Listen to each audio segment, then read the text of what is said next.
Nathan Robinson is one of many Seaview Lofts residents staying in a hotel. Residents were forced to leave after Newport News Code's compliance deemed the building unsafe. After Thursday, the city will no longer be paying for hotel rooms. 12 o'clock is checkout time here. Robinson doesn't know where he and his son will be sleeping Thursday night. You have any family in the area? I have family in the area, but I'm not one to burden no one. I walk this burden by myself. We have personal property in that building that is locked up and we can't even get to. Nathan Robinson tells me he doesn't know when he'll be able to retrieve his large furniture inside his Seaview Lofts apartment with the door being locked. Did you pay July's rent? Everything is paid as 3 months in advance. State Farm rental insurance is paid up for the year and they can't even assist me. Are they going to reimburse you? I was told by the city the only way you can get some money back is through civil court. He also says he's given up hope that the elevator will be fixed anytime soon.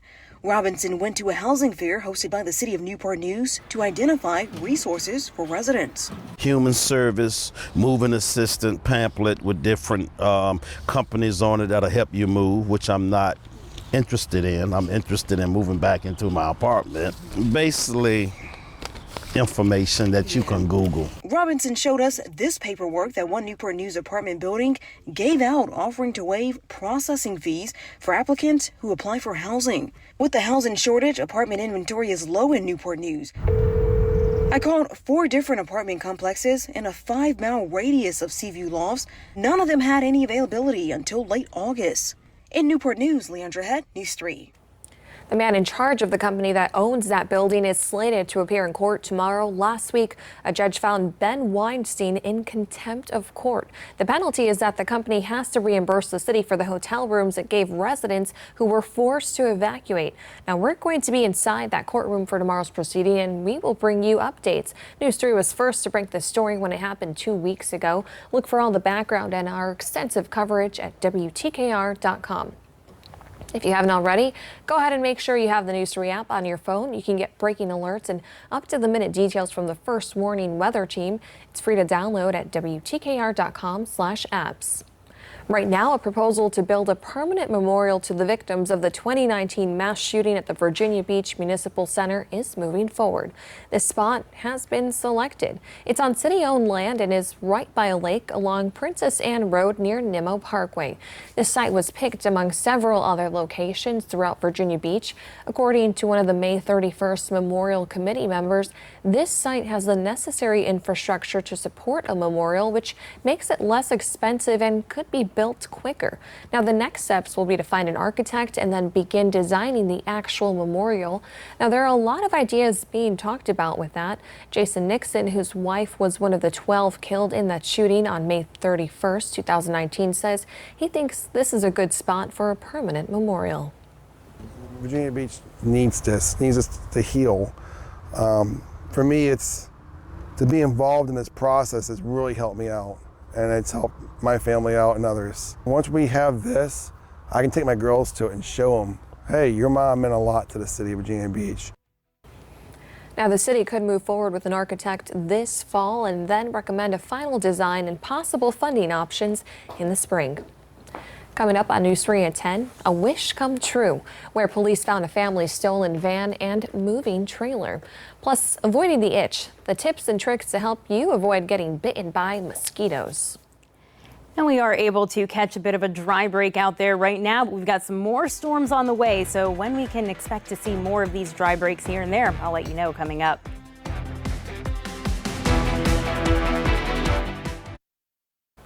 It's a wish come true. A crime of opportunity impacted one military family that was just moving from one assignment to another when 2 of their vehicles were broken into and stolen. Matthew Crandall flew into Norfolk this morning and drove straight here to this impound lot you see there. Luckily, the family was able to take out their keys and drive away with their car and U-Haul trailer that were stolen over the weekend. Crandall is in the Coast Guard and lives in Tampa, Florida. He and his family were heading to their next duty station in Massachusetts, but stopped in the Mermaid City to get some rest at the Navy Lodge where their minivan and U-Haul were stolen. But on Tuesday, their cars were found and he jumped on the first flight back to recover his most treasured belongings. It was definitely ransacked and went through, but most of the stuff we cared about still in there. There's a couple things of jewelry or something missing, but those could be replaced pretty easily. Now, when we spoke to him, you can definitely say that the Crandalls were very lucky. They were completely overjoyed after being reunited with their stuff today, but this is still an active investigation. We did reach out to police about any updates and surveillance footage, but we have not heard back from them yet. Today, the United Way of Southampton Roads cut the ribbon on a new resource center. The VB Thrive Resource Center will focus on providing support to the 50,000 people in Virginia Beach who qualify, who might be income constrained or unemployed and are struggling to make ends meet. The center plans to work with a wide range of partners to offer support in mentoring, housing, workforce development, and wraparound services, which include behavioral health care and management services. A longtime youth basketball camp returning after a 2-year break, and 93-year-old former ODU head coach Paul Webb is on the sidelines. Plus, the current version of the Monarchs learning their Sun Belt slate. Some of the bigger matchups are coming up in sports.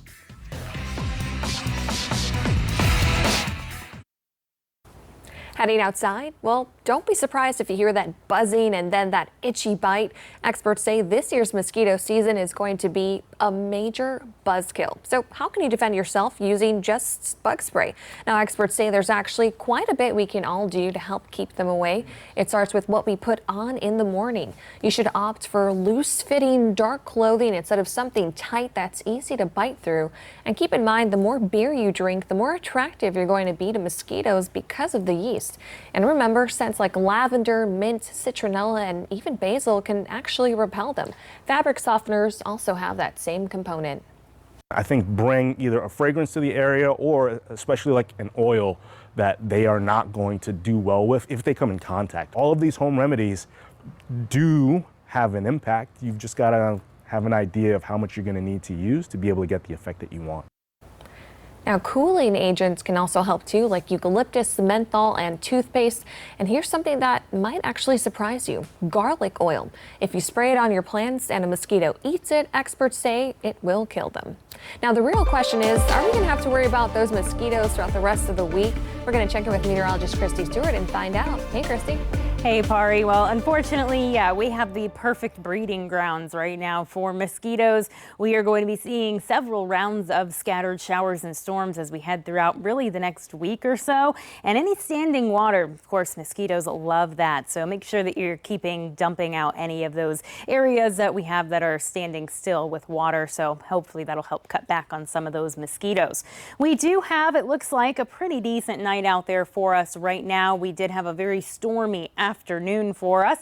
Now we are seeing a lot of that rain that has pretty much cleared out for a lot of us. Still some rain showers that are making their way through the Outer Banks as well as a little bit into the Albemarle Sound. But otherwise, zooming out, not a whole lot of activity to worry about. All that rain is really fizzling out. That's to our west, so we should be nice and dry as we head throughout the remainder of the night tonight. Now, as we get into early tomorrow morning, it does look like we'll have another quick round of some scattered showers and storms for the Albemarle Sound into the Outer Banks. Otherwise, we're looking at just having some isolated activity here and there as we get into the afternoon and evening hours. So for majority of Thursday, looks to be decently dry for us. Now, as we get into the later parts of the evening into the night, possibly seeing another round of scattered showers and storms, mainly pushing through our North Carolina communities around the Albemarle Sound. Now, some of those storms could become strong at any point throughout the day tomorrow. As we get into the day on Friday, we've got this boundary that's stalled over the top of us, so that will be bringing us continued rounds of scattered showers and storms, especially as we head throughout the afternoon and evening hours out there on Friday. So Friday evening looks like could be a bit of a rough commute for some of us as we're headed home. As we get into the day on Saturday, it starts off nice and dry, but again in the afternoon and evening could be seeing some of those spotty storms popping up. For the day tomorrow, we do have a level 1 threat for severe storms across the Albemarle Sound as well as across the Outer Banks. Mainly concerned with seeing some damaging wind gusts as well as heavy downpours that could lead to some localized flash flooding, very similar to what we did see for the day today. Again, a very stormy pattern is ahead for us. We've got daily chances to see isolated to scattered showers and storms. Again, a bit drier out there overall for a lot of us for the day on Thursday, and then we should be decently dry out there for the day on Sunday as well, just looking at some isolated activity. Now, on the bright side, this rain is going to be helping out with our heat. Today, we were hot again with those highs in the lower 90s. We are going to be seeing our high temperatures tomorrow right around the mid to the upper 80s. So a little bit nicer out there for us as well. Now we are going to be seeing those temperatures again dropping into the mid 80s as we get into the Friday and Saturday, but temperatures climb back to about 90 degrees as we get into the beginning of next week. And we are going to be again staying with those daily scattered showers and storms.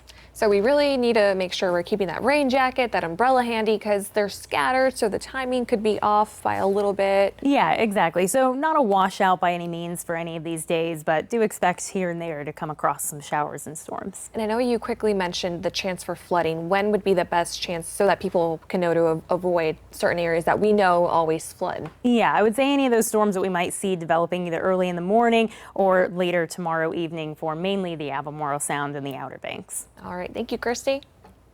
Now, News 3 Sports with Mark Davis.